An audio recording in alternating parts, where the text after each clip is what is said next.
अब हम समझते हैं कि बिरसा मुंडा जी के संघर्ष और उनकी कार्य पद्धति।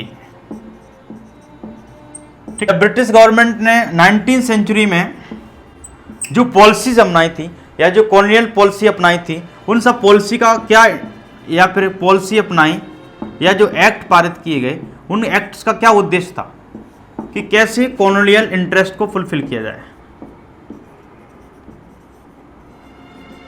या हितों की पूर्ति की जाए। ठीक है, अब हितों की पूर्ति की जाए तो इन हितों से क्या हुआ कि जब अंग्रेजों के या कंपनी के हितों की पूर्ति तो हो रही है, इससे अंग्रेजों के या ईस्ट इंडिया कंपनी के हितों की पूर्ति होगी, किसी के हितों का टकराव भी होगा।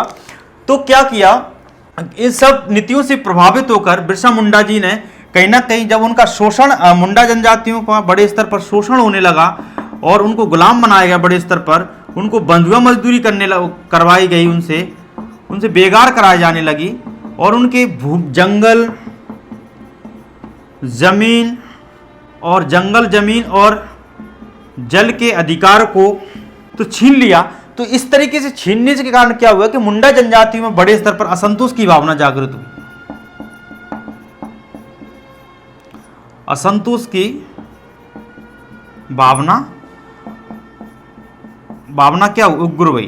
तो भावना उग्र हुई, तो इस कारण क्या हुआ कि वो छोटा नागपुर के पठार क्षेत्र में, जिसे हम झारखंड का क्षेत्र बोलते हैं, बंगाल प्रांत में उस समय एक सरदार आंदोलन चल रहा था।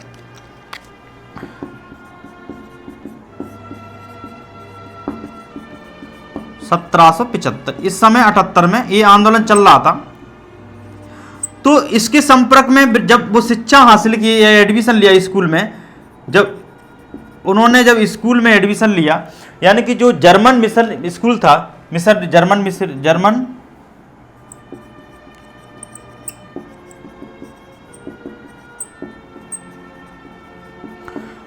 मिशन स्कूल में उन्होंने एडमिशन लिया। तो 2 साल के अंदर स्कूल में जब 2 साल तक रहे, 2 या 3 साल तक स्कूल में रहे और उसके बाद उन्होंने स्कूल छोड़ दिया।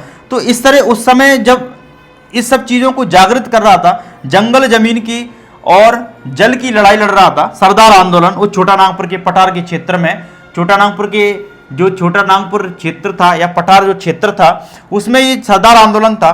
तो सरदार आंदोलन के संपर्क में आए बिरसा मुंडा। लेकिन ये आंदोलन की प्रकृति है कि जो सरदार आंदोलन था, वो सरदार आंदोलन अपने आप में नॉन वॉयलेंस था, ये अहिंसक आंदोलन था। ये गांधीवादी पद्धति में कैसा था, नॉन वॉयलेंस था, यानी कि ये अहिंसा में विश्वास करता था, अहिंसा में क्या करता था, विश्वास करता। इसलिए ये आंदोलन सक्सेस नहीं हुआ, सफल नहीं हुआ। लेकिन बिरसा मुंडा जी इस आंदोलन से प्रभावित थे, इस आंदोलन से जुड़े भी थे। लेकिन इस आंदोलन की कार्य पद्धति से इस आंदोलन की जो कार्य पद्धति से सहमत नहीं थे। वो कहते थे कि अंग्रेज भारी हैं, ये हम पर शासन कर रहे हैं, हमें अपना स्वयं का शासन हमें अपना शासन स्वयं स्थापित करना होगा, हमें अपना शासन जो है पुनर्स्थापित करना होगा। इसलिए अंग्रेजों को यहाँ से भगाना होगा, इनके खिलाफ इन लोगों पर हमला करना होगा, इन लोगों को चुन चुन कर मारना होगा। और इन लोगों को पता होना चाहिए कि तुम लोग हम पर शासन कर रहे हैं, इसलिए इन लोगों को मानना होगा। इनकी चर्चों पर, इनकी स्कूलों पर हमला करना होगा, पुलिस स्टेशनों पर हमला करना होगा, पारंपरिक हथियारों से हमें हमला करना होगा, हमें संगठित होना होगा, एकजुट होना होगा, हमें हिंसक गतिविधियां करनी होंगी, हमें वॉयलेंसन, बड़े स्तर पर कानूनों का वॉयलेंसन करना होगा, कानूनों का उल्लंघन करना होगा। तब हम कहीं ना कहीं इनको प्रतिक्रिया देंगे, तब ये कहीं ना कहीं भारी शक्तियां या जो है हमारे क्षेत्रों से बाहर जाएंगी और हम पर होने वाले अत्याचार शोषण को समाप्त करेंगी। नहीं, ये इससे हमें सफलता मिलने वाली नहीं। तो सरदार आंदोलन से भिन्न उन्होंने एक बंदूक या फिर हिंसक गतिविधि अपनाई। तो कहीं ना कहीं उन्होंने हिंसक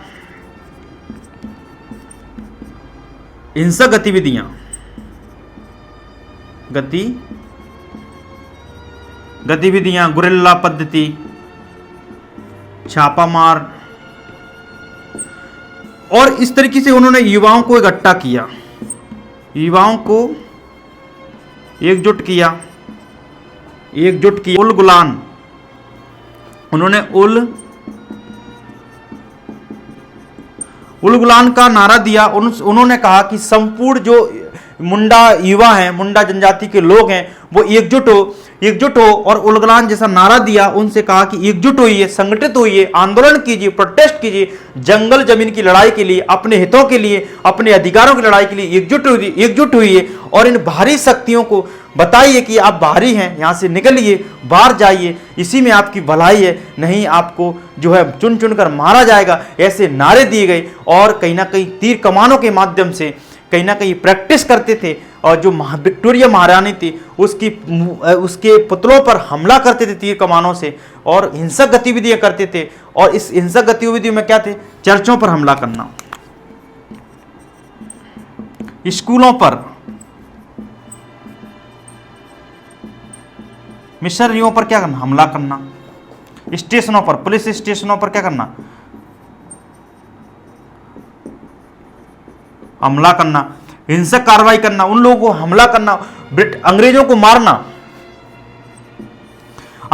मारना, ऐसी गतिविधियां उन्होंने की। तो कहीं ना कहीं जब ऐसी गतिविधियों में विश्वास करते थे, इस कारण कहीं ना कहीं वो सरदार आंदोलन से अलग हुए। कहीं ना कहीं ये गतिविधियां कहीं ना कहीं हिंसक गतिविधियां हैं, जबकि सरदार आंदोलन उस समय चल रहा था छोटा नागपुर पठार क्षेत्र में, वो कहीं ना कहीं नॉन वायलेंस अहिंसक था, वो उदार था, लिबरल था।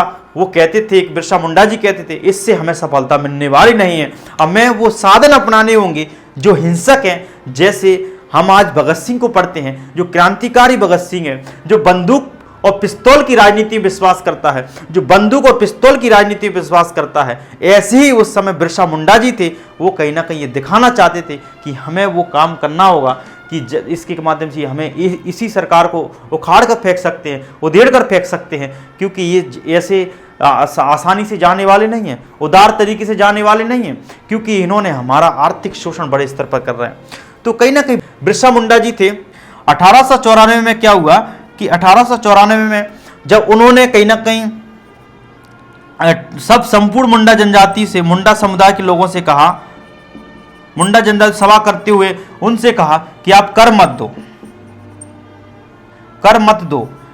टैक्स मत दो, ये टैक्स मत दो, या फिर कर माफी का आंदोलन चलाया उन्होंने। कर माफी का, क्योंकि जंगल जमीन की लड़ाई लड़ रहे थे, अपने अधिकारों की लड़ाई लड़ रहे थे, तो उन्होंने कहा कि अब हमें टैक्स नहीं देना, कर नहीं देना, लैंड रेवेन्यू नहीं देना, ये हम पे कर वसूलने आते जमींदार, वो हमें नहीं देना है। कर वसूली, कर माफी कीजिए, हमारी जमीन को, हमारे जमीन के अधिकारों को, जमीन और हमारे जंगल को, जल को वापस कर दीजिए, हमारा अधिकार हमें सौंप दीजिए, हम किसी भारी जमींदारों को हम अपनी जमीन नहीं देंगे।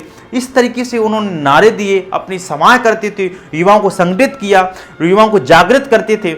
इस प्रकार कहीं ना कहीं 1895 में जब वो उनको गिरफ्तार कर लिया गया, जब वो ब्रिटिश और बड़े स्तर पर ब्रिटिश कानून थे, ब्रिटिश कानून थे, वन कानून हो या लैंड रेवेन्यू पॉलिसी के कानून हो, उनका बड़े स्तर पर उल्लंघन करते थे और कानून का उल्लंघन करते थे।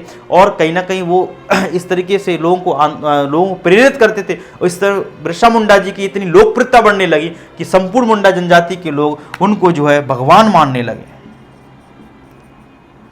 उनको वो मुंडाओं के बीच में, मुंडा जनजाति के बीच में भगवान का रूप धारण कर, भगवान का दर्जा हासिल हो गया उनको, लोग उनको भगवान मानते थे। तो इस तरीके से 1895 में उनको जो है गिरफ्तार कर लिया गया, 1895 में उनको अरेस्ट कर लिया गया। ये सब गिरफ्तार क्यों कर लिया? उनको देशद्रोही, उस व्यक्ति गिरफ्तार हुआ, अरेस्ट हो गया, सेडिशन का चार्ज उस पर लगा दिया गया।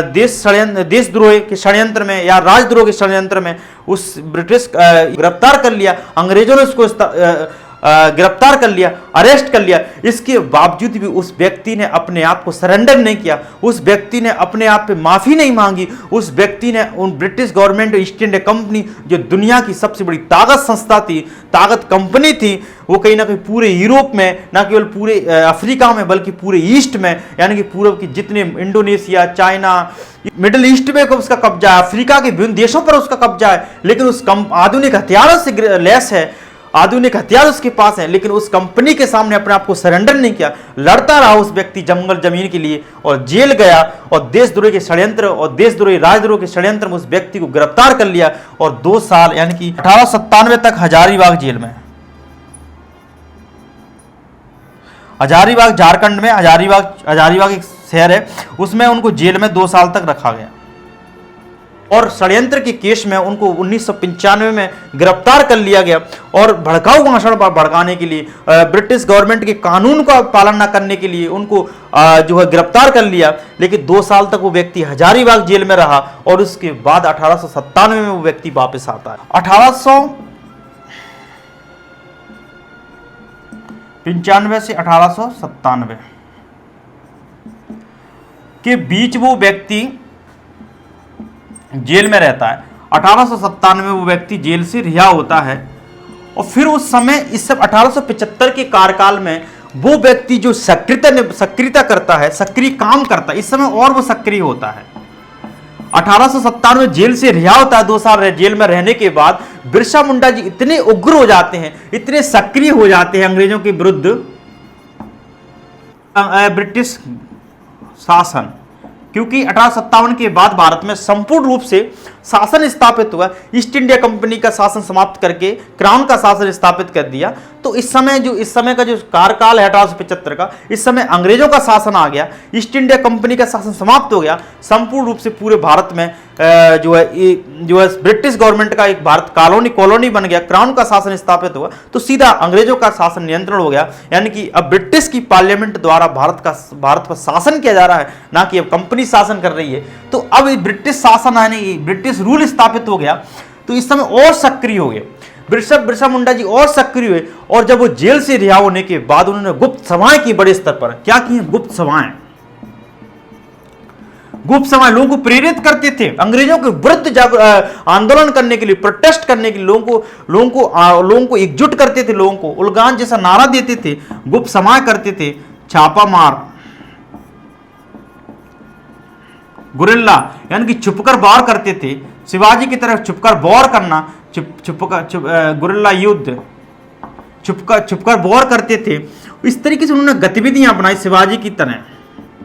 जैसे शिवाजी ने औरंगजेब के खिलाफ या मुगलों के खिलाफ जिस प्रकार उन्होंने गुरिल्ला पद्धति, जंगलों पीछे से छुपकर वॉर करना, जंगलों में छुपकर वॉर करना, रात में हमले करना, इस तरीके से गतिविधियां करते थे बिरसा मुंडा जी। और कहीं ना कहीं उसके बाद जब 1875 में जब रिहा हुए तो उसके बाद उन्होंने क्या किए कि पुलिस स्टेशनों, जो ब्रिटिश पुलिस स्टेशन थे या फिर पुलिस अधिकारी, पुलिस सिपाही थे, सिपाही पर हमला करना, उनकी हत्या करना, इस तरीके से गतिविधियां की। पुलिस स्टेशनों पर हमला करना, ठीक है, ना केवल पुलिस स्टेशनों पर हमला करना बल्कि क्या करना, ईसाई मिशनरियों, क्योंकि ये बड़े स्तर पर धर्म परिवर्तन करते थे, स्कूलों पर हमला करना, इस तरीके ये कहीं ना कहीं उनके गतिविधियों का हिस्सा बने। और इस तरीके से वो कहते थे कि आपकी भलाई उसी में है, अंग्रेजों आप बाहरी हैं, आप हमको मुक्त कर दीजिए, हम पर टैक्स मुक्त कर दीजिए, हमारे जंगल और जमीन और जल के अधिकार को हमें सौंप दीजिए, समाप्त कर दीजिए, दिक्कू जमींदारों के या जो आपने जमीन दी है वो जमीन के हक हमें दे दीजिए, हाकिमों को, जमींदारों को, महाजनों को जो आपने हमारी जमीन दी है, हमारे हक दिए हैं, वो हकों को वापस हमें कर दीजिए, हमें जंगल जमीन हमें वापस लौटा दीजिए, हमारी जंगल जमीन पर किसी का हम टैक्स नहीं देना पड़ता था, वो हमें टैक्स कर मुक्त कर दीजिए, हमारी खूट कट्टी जैसी कृषि पद्धति को वापस लौटा दीजिए। इस तरीके का कहते थे, इसी में आपकी भलाई है, नहीं आपको चुनचर कर मार देंगे। इस समय यह बताया जाता है कि बिरसा मुंडा जी इतने सक्रिय हो गए थे, इतने एक्टिव हो गए थे कि उन्होंने कहीं ना कहीं उन्होंने इतने सक्रिय हुए थे कि ब्रिटिश गवर्नमेंट या ब्रिटिश शासन के विरुद्ध में या उनकी नाक में दम करके रखा ब्रिटिश अधिकारियों के, क्योंकि जंगलों में छुप जाते थे, गुरिल्ला पद्धति से रात में हमले करते थे, तो कहीं ना कहीं उनकी नाक में दम करके रखा। वो ढूंढना चाहते थे कहाँ है बिरसा मुंडा जी। और बताया जाता है कि 1897 में उन्होंने 400 मुंडा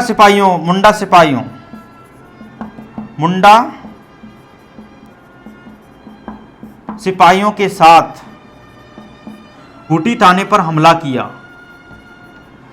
तो 400 से अधिक मुंडा सिपाहियों के साथ उन्होंने कहीं ना कहीं खूंटी थाने पर हमला किया। तो कहीं ना कहीं ऐसी गतिविधियां करते थे, जानलेवा उनको जो लोगों को मारते थे, हत्या करते थे पुलिस स्टेशनों पर, और बताया जाता है कि 1858 में तांगा नदी के किनारे ब्रिटिश पुलिस और कहीं और मुंडा सिपाहियों के बीच में क्या होती है, भिड़त होती है। तो कहीं ना कहीं टकराव होने लगे, हित टकराव होने लगे, उन पर हमला करते थे। इस तरीके से कहीं ना कहीं बड़े हिंसक भिड़त होती थी। कैसी हिंसक भिड़त?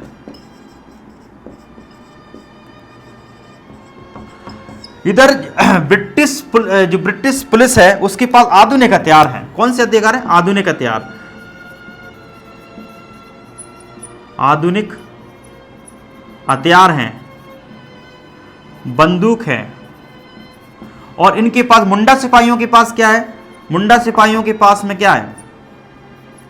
तीर कमान है, धनुष हैं, धनुष बाण हैं, पारंपरिक हथियार हैं।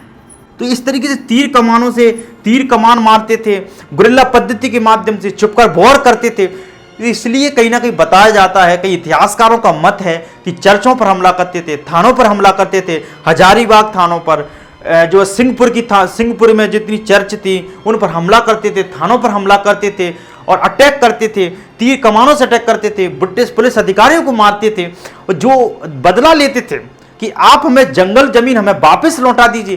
कहीं ना कहीं रांची के जो जितने चर्च थे, सिंहभूम जो झारखंड का एक शहर है, सिटी है, उसमें भी जितनी चर्च थी उन पर हमला किया।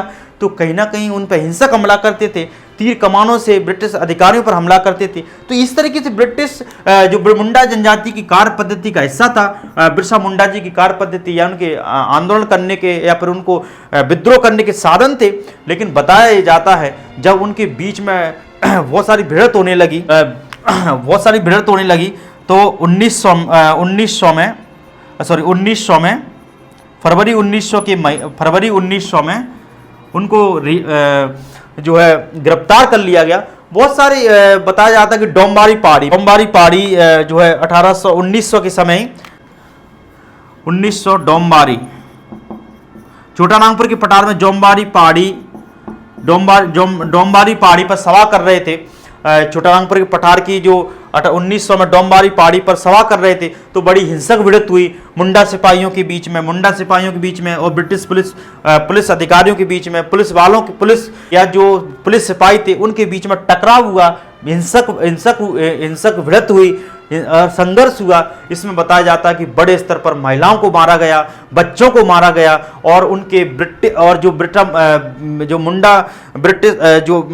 ब्रिटिश सेना ने या फिर ब्रिटिश पुलिस ने कहीं ना कहीं बहुत सारे मुंडा सिपाहियों को गिरफ्तार कर लिया, उनको अरेस्ट कर लिया गया। इसलिए कहीं ना कहीं बिरसा मुंडा जी अकेले पड़ गए और बिरसा मुंडा जी जंगलों में भागने लगे, जंगलों में भागते थे, छुपते थे। इसलिए कहीं ना कहीं वो लोगों को एकजुट करते थे। फिर उनको जो है 1900 में फरवरी 1900 में नई सेंचुरी का उदय हुआ, उसमें गिरफ्तार कर लिया जाता है और गिरफ्तार करके कहीं ना कहीं हजारीबाग जेल में जो है उनको गिरफ्तार कर लिया जाता है। 1900 में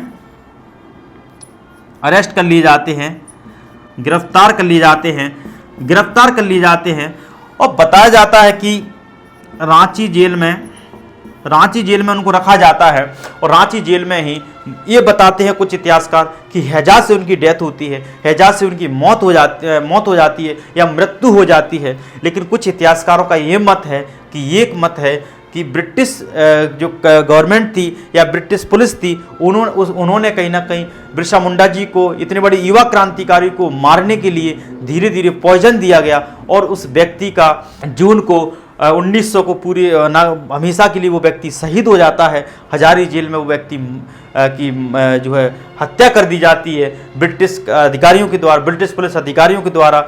लेकिन इसमें ये बताया जाता है कि जब बिरसा मुंडा जी जंगलों में भाग जाते हैं या फिर जो पुलिस उनको गिरफ्तार करना चाहती है तो वो व्यक्ति के लिए कहीं ना कहीं 500 रुपये का इनाम रखती है। उस समय 500 रुपये का इनाम रखती है ब्रिटिश गवर्नमेंट ये कहती है कि जो व्यक्ति मुंडा जनजाति जो का नेतृत्व करने वाले बिरसा मुंडा जी को पकड़ेगा, जो बिरसा मुंडा जी को पकड़ेंगे उनके बारे में बताएंगे, जैसे उस व्यक्ति को 500 रुपये इनाम दिया जाएगा, जो आज के जो हिसाब से देखा जाए उस आज के 5 लाख रुपये इनाम था उनके ऊपर रखा गया। और वो कहीं ना कहीं उन्हीं के नज़दीक, उन्हीं के साथी ने या फिर उनकी जो निकट था उस व्यक्ति ने गद्दारी की, उस व्यक्ति के बारे में संपूर्ण जानकारी बताई और उस व्यक्ति को अरेस्ट कर लिया जाता है और रांची जेल में कहीं ना कहीं उनको जो है पॉइजन देकर धीरे धीरे उनकी हत्या कर दी जाती है। वो व्यक्ति 9 जून को 1900 को हमेशा के लिए शहीद हो जाता है। कहीं ना कहीं जैसे पानसिंह तोमर के साथ गद्दारी की गई थी कि उसी के गैंग के व्यक्ति ने पुलिस वालों को बता दिया गया था, तो ऐसे ही बिरसा मुंडा जी के बारे में कहीं ना कहीं बता दी जाती है ब्रिटिश पुलिस से संपूर्ण कहानी उनके बारे में या फिर उनके गुप्त स्थानों के बारे में जहाँ वो छिपे थे, तो उनको गिरफ्तार करके कहीं ना कहीं फिर जो है बड़े स्तर पर उनको जो है जेल में रखा जाता है। और जेल में रखने के बाद जो है 9 जून 1900 को उनकी जो है रांची जेल में उनकी मृत्यु हो जाती है, या हत्या जो है जहर देकर उनकी मौत कर धीरे धीरे उनको जहर दिया गया। इस कारण उनकी हत्या एक तरीके से मृत्यु क्या, एक तरीके से मौत ही मानी जाती है, हत्या ही है, क्योंकि ब्रिटिश कर्मचारी द्वारा या ब्रिटिश पुलिस अधिकारियों द्वारा उनकी हत्या कर दी। लेकिन वो व्यक्ति हार के कारण ये बताया जाता है कि एक समय वो व्यक्ति बिरसा मुंडा जी थे, उनका आंदोलन असफल रहा या फिर असफल रहा। बताया जाता है कि वो अपने जंगल जमीन की लड़ाई लड़ रहे थे, वो संघर्ष को ब्रिटिश सरकार के द्वारा दबा दिया गया था। लेकिन एक समय बताया जाता है कि वो जीत के नज़दीक थे, जीत के नज़दीक जीत गए थे, लेकिन कुछ मुंडा सिपाहियों को ब्रिटिश सेना के द्वारा या ब्रिटिश पुलिस अधिकारियों के द्वारा बड़े स्तर पर गिरफ्तार करने का उनका संगठन कमज़ोर होने लगा। और कमज़ोर होने से कहीं ना कहीं कमज़ोर होने से वो गतिविधियां नहीं कर पाते थे, वो रिस्पॉन्स नहीं दे पाते थे, वो प्रतिक्रिया नहीं दे पाते थे जो ब्रिटिश पुलिस देती थी, ब्रिटिश सेना देती थी या ब्रिटिश सेना देती थी। और बताया जाता है कि उनकी दूसरी हार का कारण ये था कि ब्रिटिश सेना के पास या ब्रिटिश पुलिस के पास जो ब्रिटिश कर्मचारी थे या ब्रिटिश पुलिस थी, उसके पास आधुनिक हथियार थे, मॉडर्न हथियार थे, उनके पास बंदूक थे, गोला बारूद थे।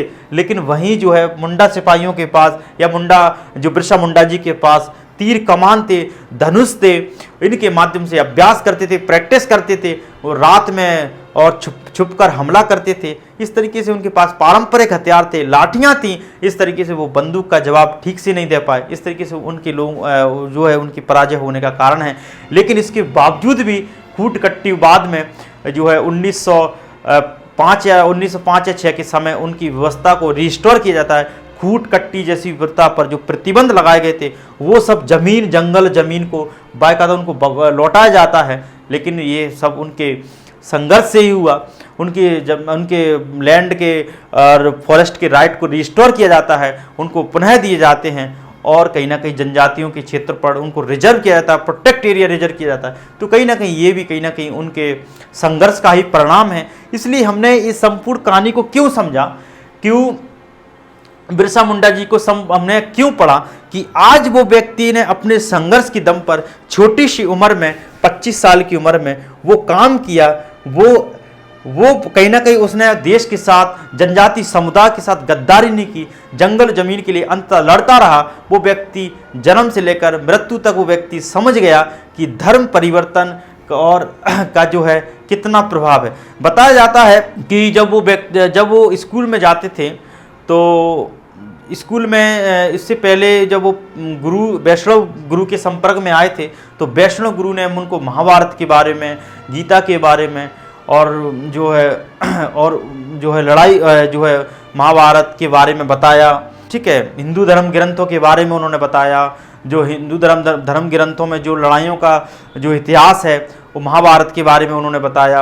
इस तरीके से उनसे प्रभावित हुए और कहीं ना कहीं वो हिंदू धर्म के काफ़ी निकट थे, एक ईश्वरवाद में विश्वास करते थे। कहीं ना कहीं ये सब चीज़ें उनको मोटिवेट किया, प्रेरणा का स्रोत बने। इसलिए वो कहीं ना कहीं अपनी संस्कृति के प्रति बहुत अडिग थे, वो धर्म परिवर्तन का बड़े स्तर विरोध करते थे। और इसलिए उन्होंने बाद में जब वो जब स्कूल से वापस आए तो उन्होंने अपना धर्म परिवर्तन बाद में ईसाई से हिंदू बने, कहीं ना कहीं वो अपनी संस्कृति पर गर्व करते थे कि हमारी संस्कृति, हमारे सांस्कृतिक अधिकार ही हमारी अस्मिता और हमारी गरिमा की सुरक्षा कर सकते हैं या रक्षा कर सकते हैं। इसलिए हमें न केवल अपने अधिकारों से और बल्कि हमें अपनी गरिमा से भी कॉम्प्रोमाइज़ नहीं करना चाहिए। यही कारण है कि आज बिरसा मुंडा जी को हमेशा के लिए याद किया जाता है और उन्हीं के जन्मदिन को जो है हम 15 नवंबर को जो है हम उनके जन्मदिन को राष्ट्रीय जनजाति गौरव दिवस के रूप में मनाते हैं। और वो व्यक्ति ने अपने जीवन में वो उपलब्धि हासिल की बिरसा मुंडा जी ने कि उनके ऊपर बहुत सारा लिटरेचर लिखा है, उनके ऊपर बहुत सारी फिल्म बनी हैं और न केवल फिल्म बनी है बल्कि उस व्यक्ति ने इतना काम किया कि देश की पार्लियामेंट में उनका एक फोटो है, देश की पार्लियामेंट की प्रतिमा स्थापित की। आप देखिए कि इतने महान काम किया उस व्यक्ति ने। उसके नाम पर झारखंड में, जो झारखंड की राजधानी रांची में जो एयरपोर्ट है, यानी कि बिरसा मुंडा उनके नाम पर है, बिरसा मुंडा एयरपोर्ट है। और दूसरा जो है उनके नाम पर जो सिंदरी में जो बिरसा मुंडा नेशनल इंस्टीट्यूट है, तो कहीं ना कहीं नेशनल इंस्टीट्यूट है। कानपुर में बनवासी छात्रावास उनके नाम पर है। तो कहीं ना कहीं ये व्यक्ति ने बड़ा उपलब्धि हासिल की। और भी उनके नाम पर बिरसा मुंडा स्टेडियम है झारखंड में।